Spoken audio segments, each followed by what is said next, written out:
Ikibira.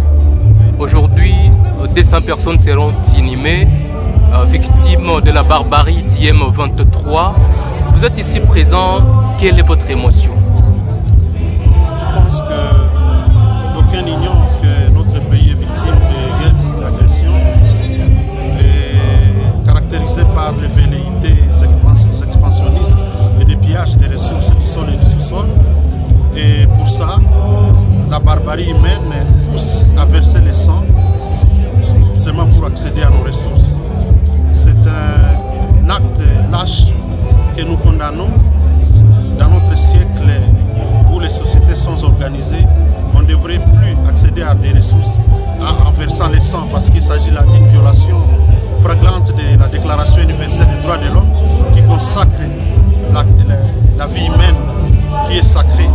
Et que donc aujourd'hui nous enterrons plus de 200 personnes. Vous savez, il y a peu nous avons encore enterré d'autres. C'est une situation qui devrait interpeller toutes les instances décisionnelles du monde pour qu'ils sachent que le génocide n'est pas une bonne chose. Ce qui s'est passé au Rwanda continue à mobiliser aujourd'hui les partenaires et des fonds, mais curieusement et paradoxalement, ce qui se passe en RDC, où plus de 12 millions de morts sont comptabilisés, on ne voit personne soulever les doigts ou taper du poing sur la table. Nous disons que cette politique de deux poids deux mesures doit cesser dans cette région des Grands Lacs. Les Congolais sont des humains comme les autres concitoyens du monde. Et que donc, autant nous condamnons le génocide au Rwanda, autant on ne devrait pas tolérer le génocide en RDC.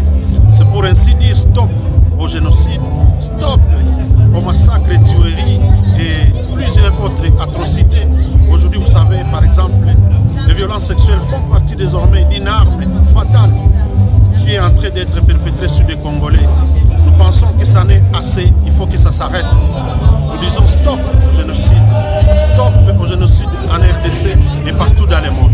C'est ça l'essence qu'il faut donner à cette cérémonie d'aujourd'hui, qui est double. Nous allons non seulement enterrer, mais nous lançons également un message pour que ceci cesse. À des jeunes générations, surtout des jeunes gens, il faut qu'ils puissent tirer les leçons et éviter pareille situation dans les jours à venir. Merci. C'est moi qui vous